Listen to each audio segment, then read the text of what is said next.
Anda menyuruh minum air kencing. Apa? Anda tidak usah bingung. Itu ada di hadis kami. Yang saya tanya, benar atau tidak Muhammad nyuruh minum air kencing? Assalamualaikum warahmatullahi wabarakatuh. Salam sejahtera, salam bersatu Nusantara, dan salam sehat untuk kita semua. Seringkali kita lihat di media sosial, agama Islam dijadikan bahan olok-olokan oleh non-muslim. Sebenarnya kalau bilang sakit, ya sakit. Kemudian yang sering dijadikan bahan olok-olokan adalah tentang cerita-cerita khurafat dan cerita yang tidak masuk akal, baik secara fakta maupun ilmiah. Iya, terutama ada cerita-cerita khurafat. Mau marah tapi ya gimana lagi ya? Ya karena memang begitu adanya. Salah satu cerita yang dijadikan sebagai bahan olok-olokan adalah tentang air kencing Rasulullah yang diminum oleh sahabat, diminum oleh umatnya. Ya, kita lihat videonya ya. Assalamualaikum warahmatullahi wabarakatuh. Selamat datang guys di channel Diam Saudara.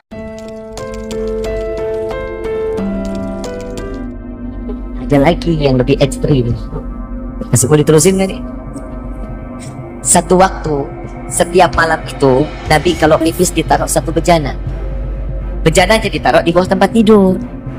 Begitu besok pagi Nabi ambil, Nabi buang. Yang tahu buangnya cuma Nabi, yang lain nggak ada yang tahu. Karena kotorannya Nabi tidak boleh terinjak hewan, nggak boleh keinjak manusia, nggak boleh.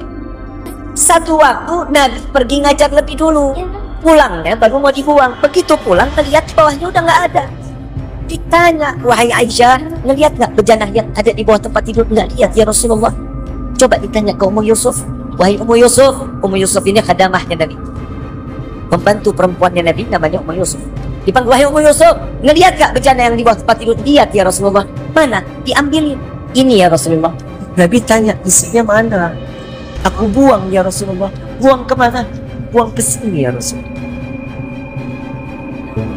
Darah air pipis Nabi diminum. Apa katanya Nabi? Haram, murtad, kafir, neraka. Enggak, Nabi mengatakan, wahai Ummu Yusuf, engkau tidak akan terkena penyakit sekalipun tentang pencernaan, engkau tidak akan terkena penyakit kecuali sakratul maut. Nah, ini diceritakan adalah tentang Ummu Yusuf yang meminum air kencing Rasulullah. Kemudian ada juga cerita yang lain. Cerita dari seorang Habib Bahar bin Smith yang menceritakan tentang air kencing Rasulullah itu segar sekali. Iya, dan tentunya menjadi syifa. Di dalam kitab Al-Imam Suyuti dijelaskan Nabi Muhammad itu air kencingnya Nabi suci.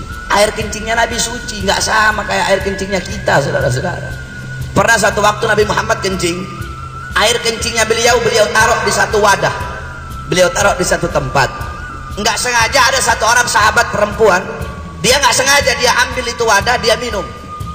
Ketika Nabi lihat, kenapa kamu minum? Itu air kencingku, kata Nabi Muhammad. Kata ini perempuan apa? Demi Allah ya Rasulullah, aku tidak pernah merasakan air yang lebih segar dari ini ya Rasulullah. Air kencingnya Nabi suci, darahnya Nabi suci, darahnya Nabi Muhammad suci. Abdullah ibn Zubair pernah meminum darah bekas hijamah. Tahu hijamah? Bekam. Darah bekas bekamnya Nabi Muhammad. Nabi habis bekam, darahnya itu Nabi kasih ke Abdullah bin Zubair. Ya Abdullah bin Zubair, kamu buang ini darah di tempat yang tidak dilihat oleh orang. Abdullah bin Zubair bawa itu darah.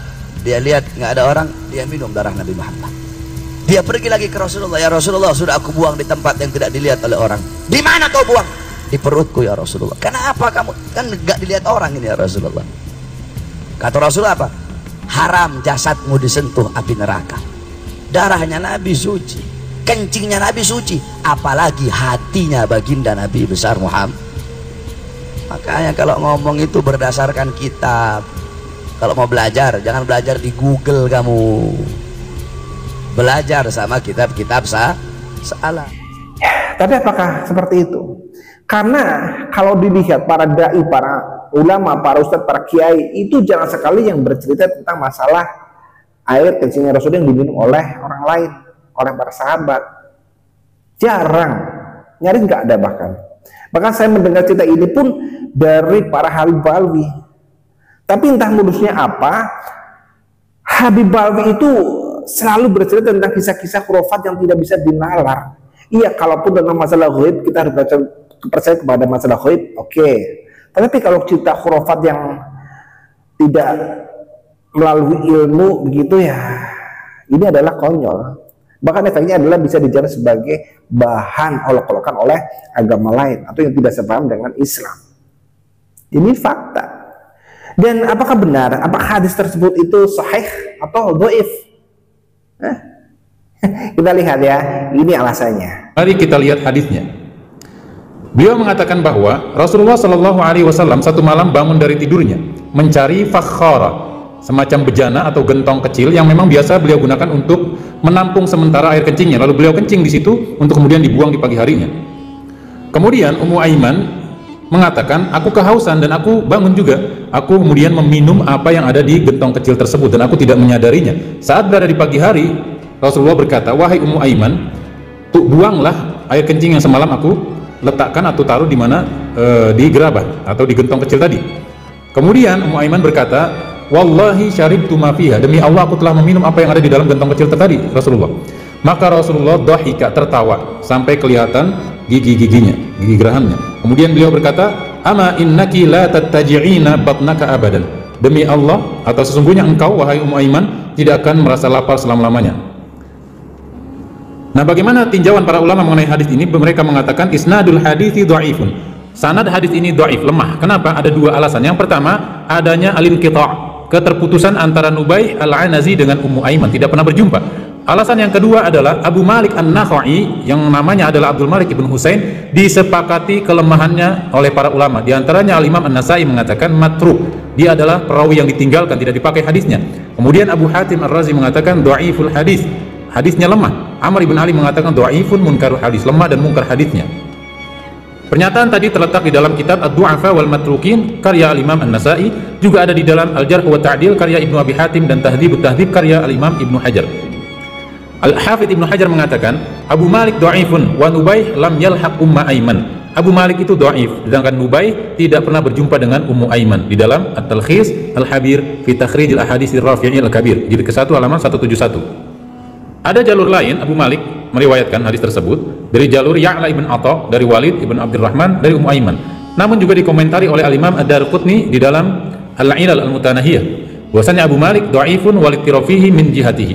Abu Malik ini adalah lemah dan tidak stabil periwayatannya.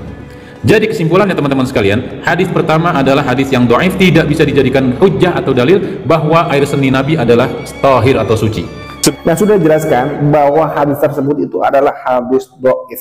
Memang seyogianya ketika hadis itu dhaif diceritakan boleh untuk ihbar ya, tapi tentunya harus diiringi dengan dasar bahwa hadis tersebut itu adalah hadis dhaif, biar nanti referensinya jelas, tidak menyesatkan. Nah, kemudian ada tanggapan dari seorang profesor doktor, bahwa ini adalah guru besar di UIN jurusan Fakultas Ilmu Fikih. Beliau ini adalah Profesor Dr. Ahmad Zahro. Nah, kita dengarkan alasan dari Profesor Ahmad Zahro. Apakah air kencing Nabi itu memang ada diceritakan seperti itu, fakta berdasarkan fakta dari dunia? Kemudian apakah hadis tersebut itu adalah hadis yang sahih ataupun hadis yang dhaif? Ya, kita lihat penjelasan dari seorang ustadz bahwa seorang sahabat meminum kencing Nabi Sallallahu Alaihi Wasallam. Dan Nabi tidak melarang, bahkan menyatakan dia akan selamat dari jilatan api neraka. Panjang ya, hadisnya panjang. Saya sudah meneliti, hadis itu ternyata dhaif, lemah, ya, tidak usah dipromosikan. Air kencing adalah najis, itu Nabi SAW sendiri yang menyatakan air kencing apapun itu najis. Dan yang najis mustahil halal, pasti haram. Yang najis itu pasti haram. Haram dzati, haram barangnya. Kalau haram hukumnya itu barang curian itu haram hukumnya, tapi kalau barangnya haram itu semua yang najis itu haram. Jadi tidak ada riwayat atau hadis yang sahih bahwa ada sahabat antara lain Ummu Aiman yang terkenal itu meminum kencing Nabi. Ini disebutkan tidak sengaja meminum kencing Nabi karena kencing Nabi ada diwadai apa ya semacam wadah zaman itu ya. Kemudian sebelum sempat dibuang diminum oleh salah seorang sahabat, ini sahabat perempuan namanya Ummu Aiman. Kemudian ketahuan Nabi, lalu Nabi tersenyum dan mengatakan dia akan selamat dari jilatan api neraka. Tapi hadisnya bohong. Nah, di sini kita bisa melihat bahwa yang mempopulerkan cerita-cerita khurafat seperti itu adalah para Habib Balwi. Ya, kita tahu bahwa mereka ini adalah kelompok yang paling gemar untuk bercerita tentang hal-hal yang mustahil. Ya, dengan cerita-cerita yang dabrusnya. Nah, tujuannya apa? Ya, tentunya supaya bahwa kencing Rasulullah itu bisa dijadikan sebagai syifa, bisa diminum gitu. Tentunya kita sebagai zuriyahnya, sebagai anak cucunya, nah, kan begitu. Habib itu kan diakui sebagai anak cucu Rasulullah. Maka air kencingnya para Habib pun, nah, ya tidak jauh berbeda kualitasnya dengan kencing Rasulullah. Atau kalau mau dibilang kasar-kasaran begitu ya, kencingnya Habib itu sama dengan kencing Rasulullah, maka boleh diminum. Ya, terbukti kan di dalam memberikan berkah Habib Balwi itu tidak tanggung-tanggung. Ada siwak yang habis dipakai gitu dikasihkan, ada juga yang diludahin, ada juga yang dijilat, ada juga yang harus di kan begitu. Biar mendapatkan berkah, biar anaknya itu menjadi seorang wali gitu. Ini adalah kelakuan mereka para Habib Balwi yang tentunya tidak boleh kita tiru ya, karena mereka adalah sekelompok orang yang gila terhadap nasab, mereka sekelompok orang yang gila terhadap jabatan, terhadap harta, terhadap apapun masalah keduniawian ya. Jadi itu biar para muhibbin mungkin blognya yang minum ya. Ya, semoga nanti bisa tambah pinter gitu ya, tidak pekok seperti majikannya. Oke, kita Nusantara, kita adalah orang-orang cerdas dan kita jangan mau untuk dibodohi ya. Oke, mari kita jaga negeri dari tangan-tangan orang-orang jahat, dari para pencuri makam dan dari para pencuri nasab.